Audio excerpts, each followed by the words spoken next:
So much for the National League Central being passive. The St. Louis Cardinals are the ones sitting on their hands while the Chicago Cubs are going out and trading for a top 10 player in baseball. The Brewers are restructuring their roster and going to contend again as usual. The Pirates and Reds are active and looking to be better next year. Man, what are the St. Louis Cardinals doing? Is this the right thing? How competitive will the NL Central be? What does this mean for the long-term outlook of the NL Central and the Cardinals, specifically within it? We'll also talk about what they could be doing soon, and probably what the next move is, which is a Nolan Arenado trade and a new suitor who has emerged in the mix. We're going to talk about all this and more in this episode of Deal on the Cards. Hey, welcome back to Deal on the Cards. I'm Josh. This is Sandy. We're St. Louis Cardinals podcast. Go live twice a week over here on YouTube or on all audio platforms where you can find us. We're presented by 314 Sports Cards and Collectibles, and we'd love to tell you more about them later. And we're missing Andrew today, but he's over at 314 Sports Cards actually figuring out the setup for our charity live stream this Thursday. From 6 p.m. to 10 p.m. We're going to be hosting it live at 314 with Bernie Michaelis. And so we'd love to see as many of you who are in the St. Louis area who want to show up and come live as possible. We'll have a live audience options. You can come hang out with us, ask questions, engage in the conversation with some of our guests that are coming. I'm trying to think of the ones who are all publicly confirmed right now. Jeff Jones, Kareem will jump on with us, Grimsley, Will Leach, I think there's some others that are publicly confirmed, and we'll have a full lineup debut here soon. So yeah, we'd love for you to join us in person, but you could also obviously join us via stream, which will have that going, do a bunch of giveaways throughout the night. And then the whole point is we're raising money for Big League Impact. And so we'd love if you could donate to that as well. And then we'll have an option where if you're watching on stream, where you can do donations to ask certain questions to our guests or Bernie or us throughout the night. So we hope you join us for that.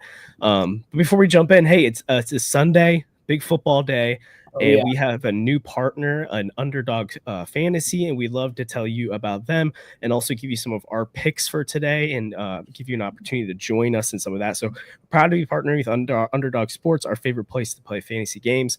You got to check out Pick'em. It's an easy way to play, so you've never done before. You pick 2 or 8 different stats from different players, and you choose whether they're going to go higher or lower. You can earn up to 20 times your money if you go 5 for 5. If it sounds like fun, you can use our code CARDS and get a free pick and a first-time bonus match up to $1,000. So again, you get a free pick, which basically there's no risk in that. You get your money back if you get it wrong, but then you can also get extra money on top of your first-time deposit with this code as well for CARDS in the top left corner here. And there's a bunch of really interesting games this afternoon and for Monday night. And so we want to share a couple of picks that we think you could use for your first-time one.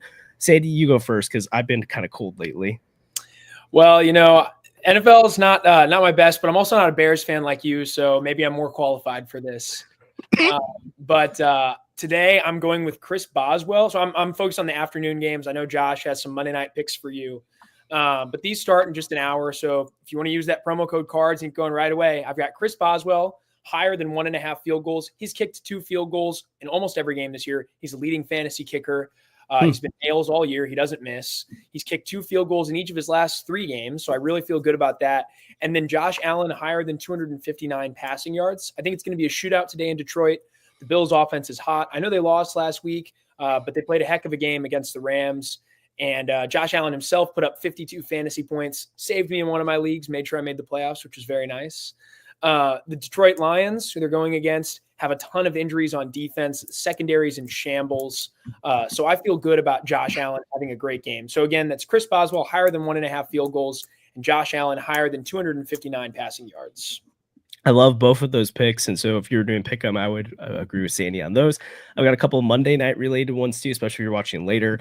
Bears defense has been good all year, but since they fired Eberflus, has actually gone downhill. And so I would be taking the Vikings passing, basically their passing game against the Bears tomorrow. So I have I wouldn't do, I don't know if I do all these at once, but 4 picks that I think make a ton of sense for this game because the Vikings are probably going to score a lot of points. And the Bears have to try and catch up. On Caleb Williams, 218 passing yards. He's gone higher on that a bunch this year. And if they're down, he's going to pass for more than that. Justin Jefferson, higher than 6.5 receptions. Jordan Addison, higher than 3.5 receptions. Sam Darnold, higher than 248 passing yards. I think all those are great picks for Monday night. If you combine them with Sandy's, again, duplicates your value there. yeah, go use those pick'ems for today's games and let us know how you do. So, okay, let's jump into the real Cardinals talk here. No more football. We're baseball here. Kyle Tucker, man, goes to the Chicago Cubs for Isaac Paredes. Cam Smith, the Cubs first round pick from this past year, and he's a top 100 prospect in all of baseball, really high upside guy. And then Hayden Wojnarowski or something like that. I forget his last name right now. Also, sorry, all. I know last episode my voice was not great, and it's gotten worse this past one. So try hanging in there. But Sandy, you saw that trade go down. What were your immediate thoughts? It stinks. Anytime a divisional rival, especially a rival like the Cubs for the Cardinals, brings in a superstar. I mean, there's no way around it. Kyle Tucker's one of the best players in the league. He's been one of the best players in the league for a few years now. Anytime a team that you don't like brings in a player like that, it just stinks. I'm sure this is the way a lot of Cubs fans felt when the Cardinals brought in Paul Goldschmidt, when the Cardinals brought in Nolan Arenado. This is the caliber of player they're getting. But unlike Goldie and Arenado, Tucker's very young, the only positive here, and we've already talked about this, is that Tucker has 1 year of control left. And I feel like he's going to test the open market. Maybe the Cubs traded him knowing they could ink an extension. If the Cubs sign an extension, this gets way worse for the Cardinals, because that means Tucker is here to stay for the next 10 plus years. And all of us, Tucker's on a Hall of He's one of the best players in baseball. It means we're talking about him having a legacy in Chicago. None of us want that. It would just stink. So hopefully none of that happens. Totally agree there. I feel like if they lose him after the season, and assuming they don't go on some crazy run and win the World Series or something like that, sure. Then, even if they get to the World Series or an LCS, it'd still be a lot to pay for a one season of a guy, but it would make it a lot more worth it for them. For them to miss the playoffs or something and lose them in free agency, oh my gosh! If they miss the playoffs and lose in free agency, that I couldn't figure out a way to share it on Twitter in a way that made sense, that I knew people would understand what I meant. But do you remember that Patrick Wisdom pinch hit? There's a runner on base. They were down 1-0 as the Cardinals this year, and he hit the one that got knocked down by the wind. The warning track. I wanted to say something to the effect of the Kyle Tucker trade by the time the offseason comes around in next year, and it's like Cubs fans going whoa, and then it dies at the warning track because he goes and signs in LA. I was like, that's how I hope this is going to turn out. That was the greatest thing ever. Oh my gosh. I'm really hopeful that's how that ball too. That should have been gone. That should have been gone. So that's how it feels right now, where it's like Cubs, you own the offseason right now. That's fine. I just really hope that you're looking like the Yankees next offseason, where then you're trying to convince everyone that Kyle Tucker wasn't actually that good because he signed somewhere else. Regardless, though, this is I got to give credit to the Cubs front office here. Part of the reason they traded for Isaac Paredes at this deadline, and a lot of people were kind of hinting at this, was they saw an opportunity here to get a valuable asset that they could use for the future, but they could also flip. And some people are criticizing them for giving up Christopher Morel at the time. But then you go and look at some of the paper trail of reporting here. Sandy, guess who was finished second in the Isaac Paredes sweepstakes at the deadline this year? What team was trying? The Astros. Yeah. So the Cubs got him and then used him as a piece to the team that wanted him badly this offseason or this deadline to go get that superstar player when he became available. They've also built up a farm system in such a way and been careful with it to the annoyment to the frustration of Cubs fans. But now they have a piece like Cam Smith where they give him up and they still have a strong farm system and have Kyle Tucker. And now you go look at all the trade rumors, and they're in on Luis Castillo. They're in on Jesus Luzardo. I'm sure they're potentially in on some other free agents. Cubs have done a really solid job of rebuilding the organization after being in a kind of similar state as the Cardinals were, or Cardinals are now, a few years ago, where they did in their system. Like they just had 8 or 9 different prospects. Boom. Yeah, but then I think if you go back to 2022. When I think it was 2022 when the Cubs sold and they moved Bryant and Rizzo and Baez all at the deadline, and they were all kind of depreciated. Baez, they actually got a good return for. They got PCA. But that was kind of a lucky lottery. Like, I don't think people thought PCA was going to be a top 10 prospect in baseball when that happened. I think people he was a top 100, I believe, at that time. But crazy they got that for rental Baez. So like the Mets overpaid, but like it's interesting because it's like, okay, you had this like clearly a aging core. The team's going in the wrong direction. I think Theo left by then. Like, just there was a lot of weird things, and they hit the reset button, and they were kind of middling the past few years, kind of like what the Cardinals may end up doing here, where they're not going to be bad, but they're also not going to be good. And the young core can maybe convince you they're doing something. I think there's an interesting parallel that Cardinal fans should look at how the Cubs' years have gone over the last few years of like what a good reset could look like for St. Louis, where Heimblum works his magic like he did in Boston and turns his farm system into a powerhouse. And then what's happening with Boston in this offseason too is they just went out and got Garrett Crochet in a very similar way where they gave up a haul, but they still have plenty of prospect capital to go to add to their major league roster or to make additional moves. I think part of building up this player development system and this farm system, the Cardinals, is not just, hey, they need to litter their lineup with a bunch of young players. Yes, that's part of it, but it's also so that once you have a young core, you can also go and send your 2026 first round pick that's people are high on to go get whatever that trendy player is out in the trade market that has multiple years of control or is a 1-year rental or something like that to build on your roster. Yeah, that's true. I think this is an interesting parallel to look at, but that's the only optimistic lens I can look for the Cardinals' perspective. Otherwise, it's frustrating. You never want the Cubs to be good. It's fun to beat them. It's not fun when they're winning, and they look like the team that's potentially going to rule the NL Central this year, and potentially for some more years to come. Obviously, the Brewers on the ascent, or not on the ascent. The Brewers are always figuring out a way to stay up there. They're the Brewers, yeah. I mean, Cardinals used to be. Yeah, and I mean, frankly, the Pirates and Reds both have potential to ascend. Like, I'm always skeptical of those two. Something to me. I've said this before. I'm not going to buy either of them. I'm not going to buy stock in either organization until they actually win something. Because how many like revamped Red scores have we seen since 2013? I feel like they were cooking in 2013 and then they tore that down. And then they really thought they were cooking in 2020 and they tore that down. And I think they thought they were cooking before that too. And they certainly thought they were cooking last year. And, another nightmare season for them where they go from a winning record and right on the cusp of the playoffs to finishing 4th in the division. Until I see something from them and the Pirates, especially the Pirates think they're cooking at the 2016 deadline. They give up everything for Chris Archer. That goes terribly. They think they're cooking again a few years ago. Until I see something from either of them, I'm never going to buy any offseason hype. Yeah, true. Especially with how ownership works in both spaces. I mean, the Reds have been aggressive at times, but they still aren't going to spend the levels even the Cardinals have before. And then the Pirates, like, there's already talk that they might move Mitch Keller or Jared Jones for the sake of like making sure the payroll doesn't go up super high and to get young controllable bats. But still, it's like, oh my gosh, already.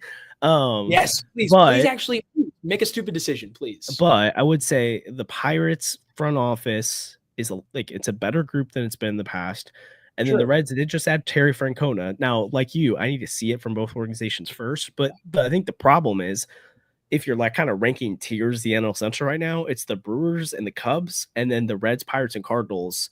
And whatever order you want to throw them as like two different tiers. And you can make the argument that the Pirates or Reds or both will finish above the Cardinals next year. And the Cardinals could also finish above those two. Sure, the Cardinals could finish above the Cubs or Brewers, but like that's an unlikely scenario. And also like some of it's like it's just the frustrating part of how things are working right now that it's like, okay, the Cardinals are taking a step back, and I think most of us kind of understand that why they're doing that. It's just frustrating at the same time the Cubs are ascending.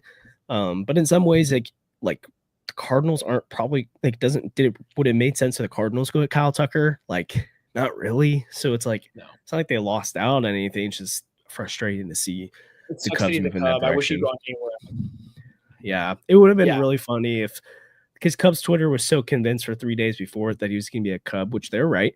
But like it'd been really funny if the Yankees swooped in last second and pulled it off, and then the Cubs have another mid-off season. You mentioned Cubs Twitter. Seeing them go ballistic was the worst part of the whole thing.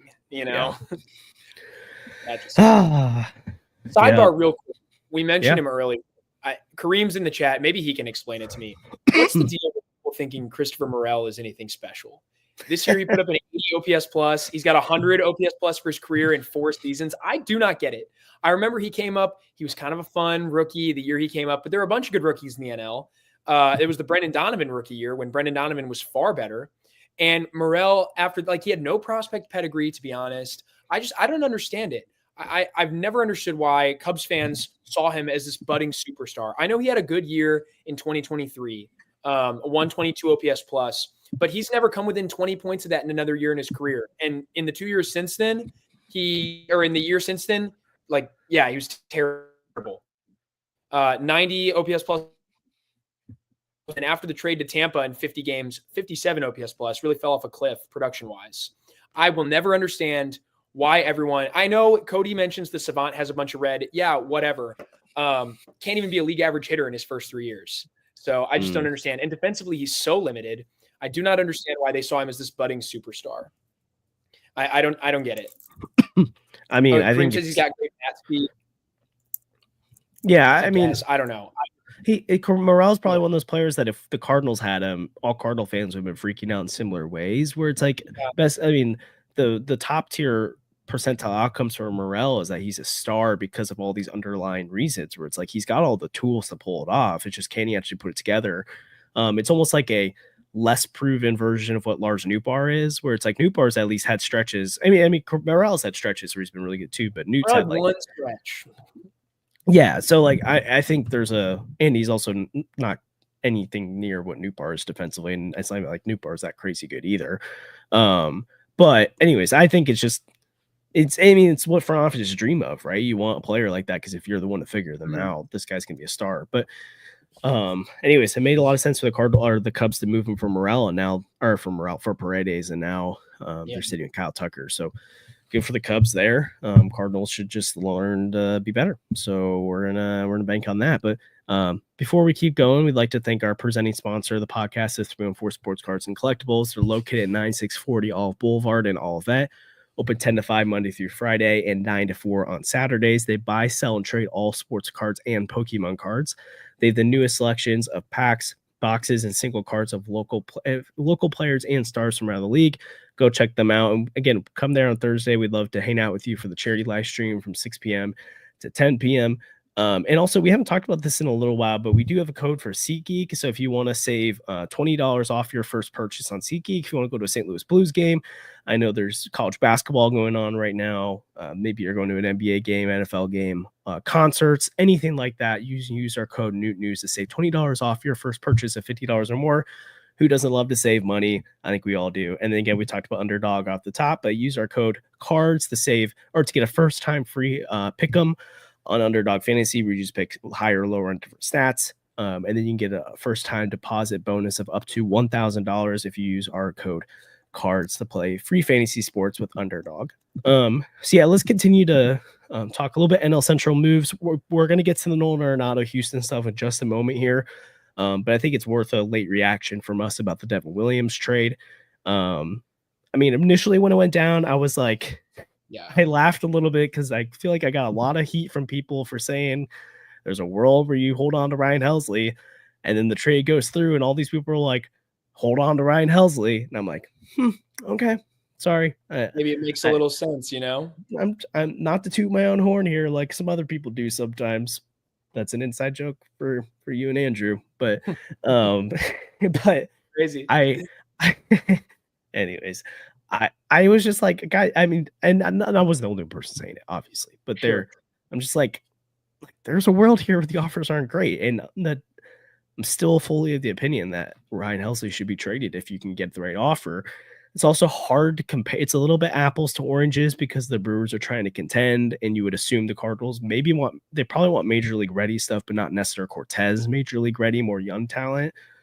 But I still think value for value wise, I would have thought Devin Williams gets you a little bit more at least.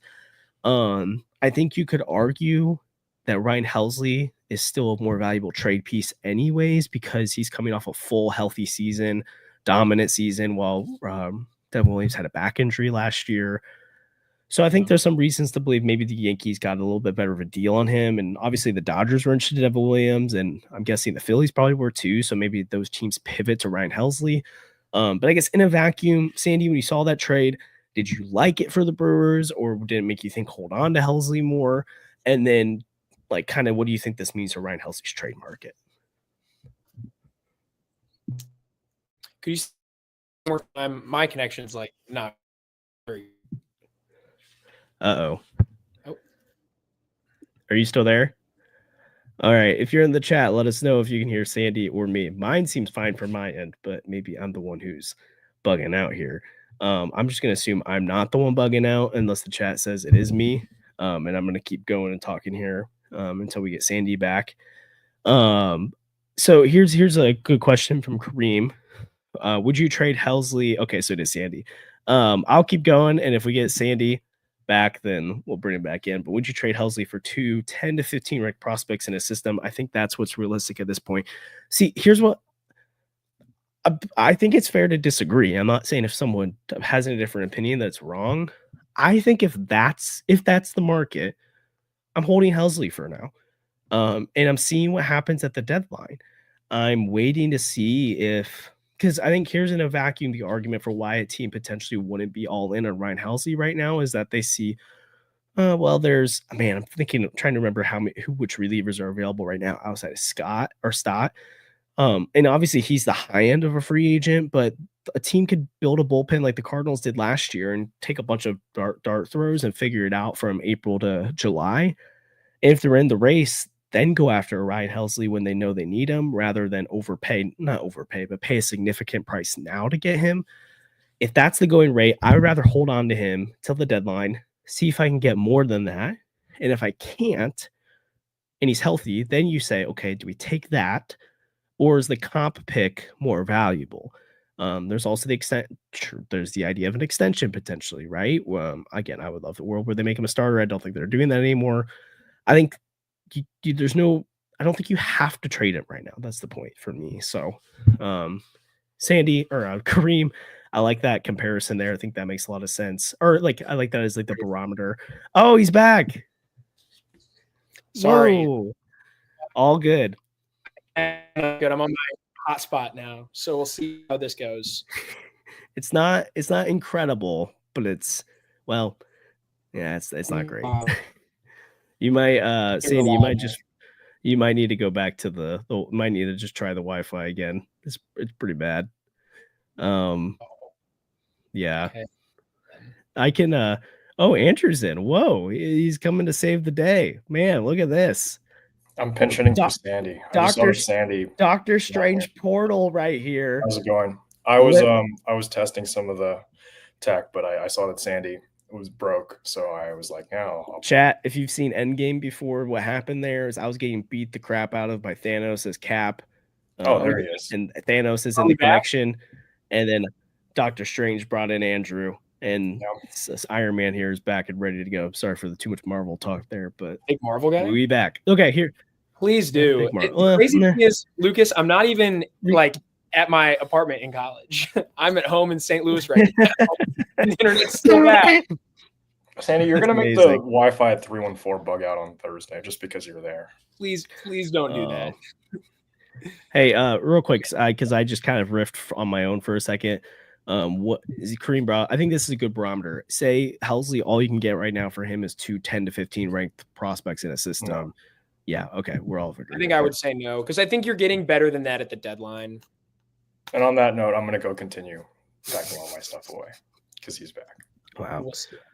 The quickest cameo on the podcast ever. But I think you make a good point there.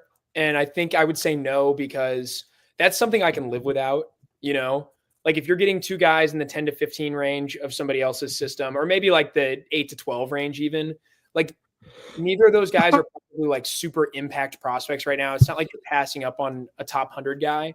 And so if Helsley's value craters this season and you have to trade him at the deadline, if it's like, oh no, I'm so mad that we didn't get this like Gordon Graceffo type, I'm not going to be flipping out about that. Whereas if you passed on some Colton Cowser type bat for Helsley, then it'd be like, oh yeah, you should have just cut your losses and made the trade. Yeah. But that's probably not the range the Cardinals are in right now. So I'd be fine holding him to the deadline. And there's probably a greater than 50% chance the return is either that good or better at the deadline. Yeah, it feels like what's the risk reward here, right? Like if that's what you're getting, the risk of getting nothing, it's not crazy. Like it's not crazy not to get that, like for your farm system to lack those two prospects probably. Yeah. Now, again, this is all rankings. Like those guys couldn't turn into stars. And if Bloom knows that, right? And he's like, I mean, they're ranked 12 to 15 by Baseball America. It's like, whatever, it's Baseball America. They're great, but it's like it's not the gospel. It's not like, yeah, exactly. Well, this guy's not going to be any good because he's 12th ranked. It's like, if they think they're great, then pull the deal off that makes us all annoyed now because they're stars in 2 years. Like, you always leave that caveat. But I also think too, it's like, okay, what's the risk reward here? The risk reward of Helsley is, okay, you miss out on a okay package, and the risk is you get quote unquote nothing, or you have to comp offer him, which is still a draft pick. And I trust this Randy Flores and Chaim Bloomblad front office to use a draft pick like that next year, and to continue to rebuild this farm system. The reward is you get an absolute haul for him at the deadline, and haul like as in probably at least 30, 40%, 25 to 40% more value than what that is right now. I think that's worth waiting for. And then, but then you compare it to other situations. It's like Eric Fetty. What's the risk reward? The risk is, I think, his trade values at like Ryan Helsley. I see a world where his trade value goes up. Eric Fetty, I don't see it. It's right now or never for what he's going to get you. And the market's really good for starters right now. Yeah. I guess we're not seeing starters like traded right now, but the free agent market's really great. And that at least gives you a barometer as to how trade target starters will be valued. Yeah. And Fetty's a really unique case where he doesn't make a lot of money, is a veteran starter, middle of the rotation, where like the guys who are making as much money as him that are being tradable right now are probably like the Garrett Crochet types, where they're in their multiple years of arbitration, they're frontline starters that are going to cost even more than Eric Fetty. Or if they're if Eric Fetty's skill range, they're probably younger with more control, and so they probably also cost more. Eric Fetty's still going to get you a lot of trade, but I can see like him being a very unique target for a certain team. And I was listening to MLB Trade Rumors. They did a podcast, and they brought up a really good point of like every offseason is also dictated by its circumstances. And so like Ryan Helsley's trade market right now is diluted by the fact that there's so many relievers out there. Eric Fetty's trade value should be skyrocketing because of the fact that there are so many different types of everyone needs pitching, and the pitching just keeps getting more and more expensive. So I think Cardinals need to take advantage of where they have a market efficiency right here. They have someone where they could sell high on and then hold on the other areas. Well, 100%. And also, I just think we're undervaluing how good of a season Fetty just had. Like, listen to these two players and tell me which one you think is Fetty and which one you think is Garrett Crochet. Okay. Oh. Yeah.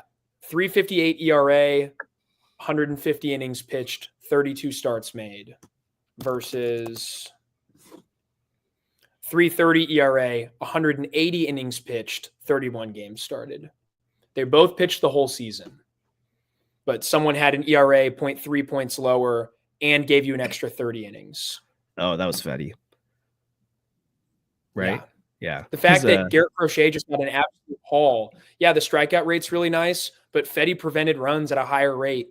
You know, maybe it's not quite as sustainable as a guy like Crochet who strikes everybody out, but look at the fact that Crochet was making 3-inning starts by the end of the year, and Fetty was still reliably going into the 6th. Fetty averaged about 6 innings a start last year. That's huge for teams. Wait, so you're saying the Cardinals should get Kyle Teal for Eric Fetty is what you're saying.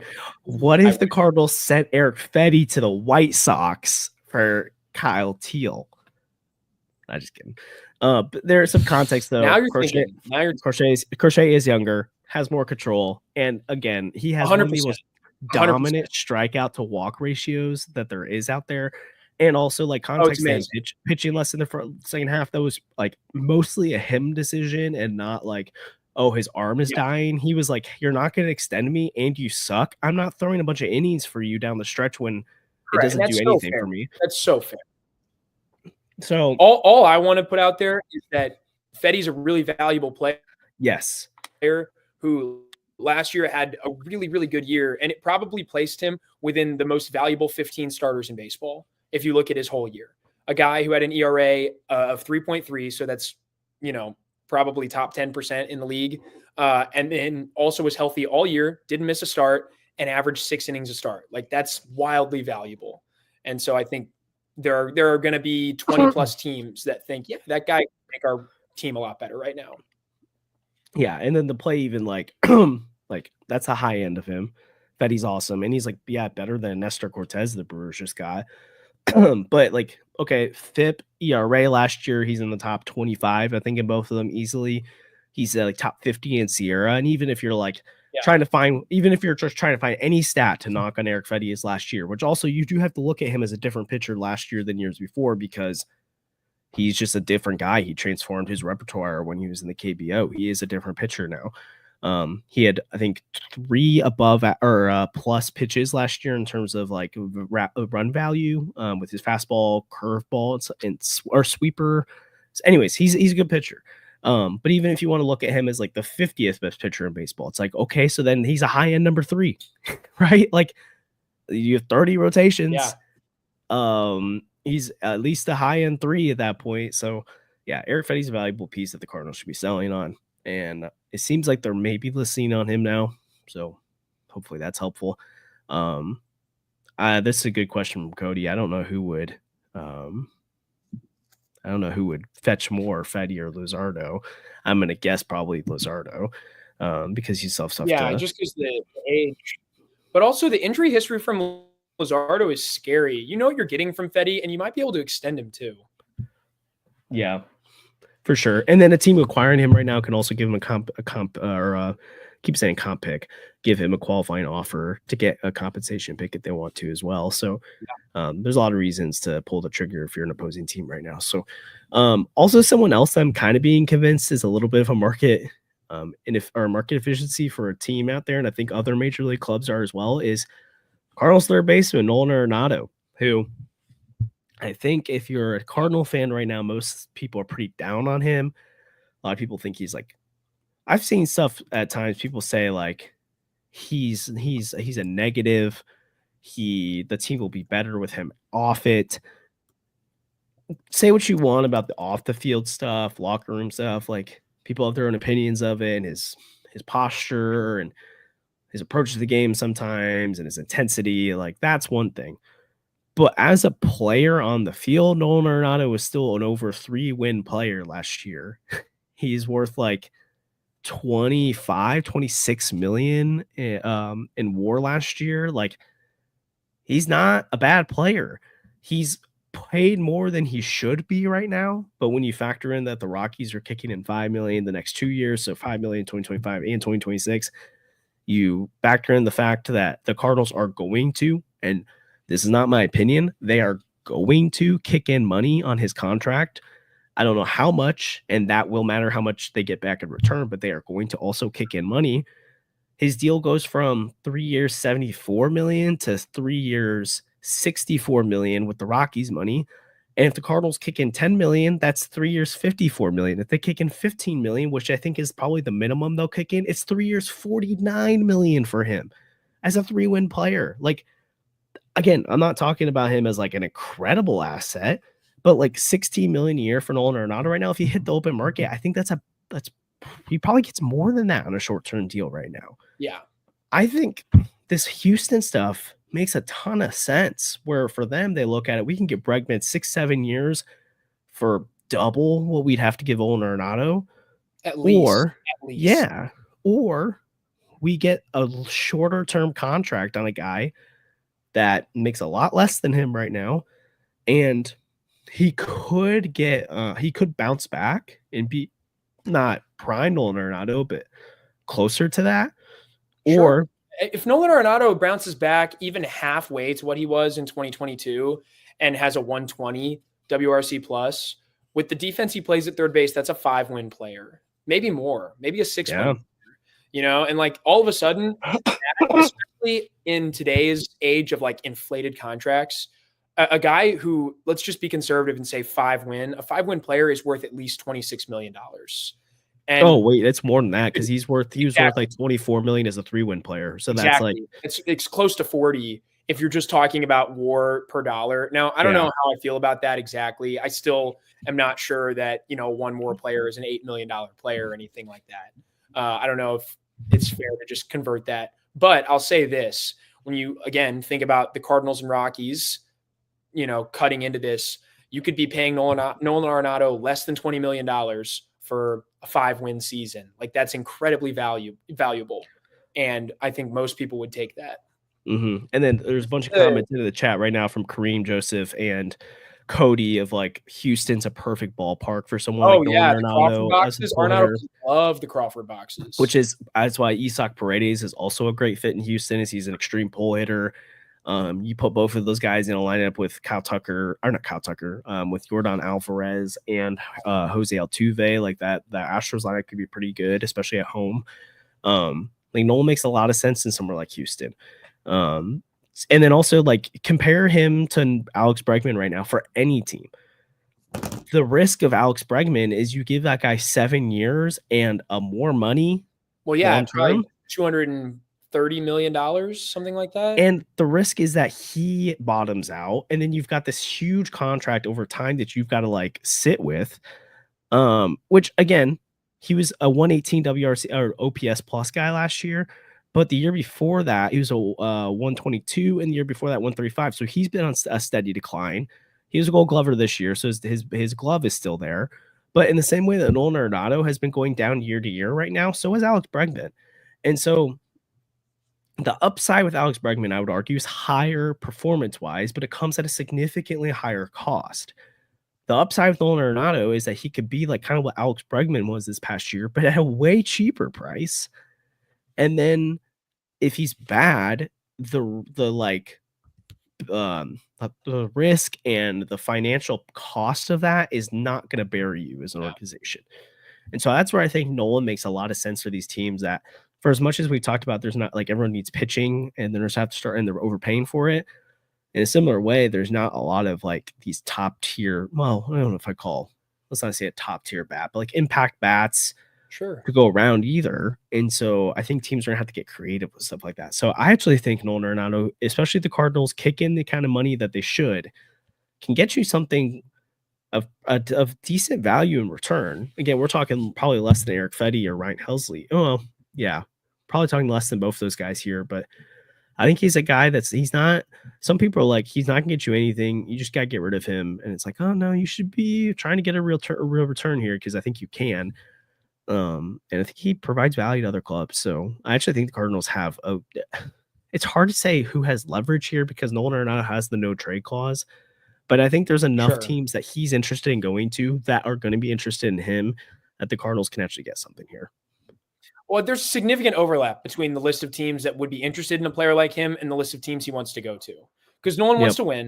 He wants to go to a team that's capable of paying him a lot of money, because the contract is still like sizable. We're not talking about Eric Fetty's $7.5 million.